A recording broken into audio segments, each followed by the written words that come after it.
In this walkthrough, I will show you how English and Spanish renter experience works in VettyDrive.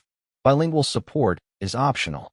Operators can keep the renter experience English only or enable English plus Spanish for public website pages and renter-facing workflow guidance.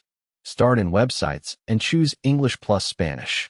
This adds language switching to the public renter surfaces when the site is configured for bilingual access.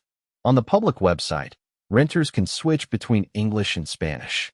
The goal is to make navigation, requests, and basic workflow guidance easier for more renters. On the private renter workflow, language support helps the renter understand the steps they need to complete. Strong legal, agreement, insurance, deposit, or operator policy text should remain controlled by the operator and reviewed before translation.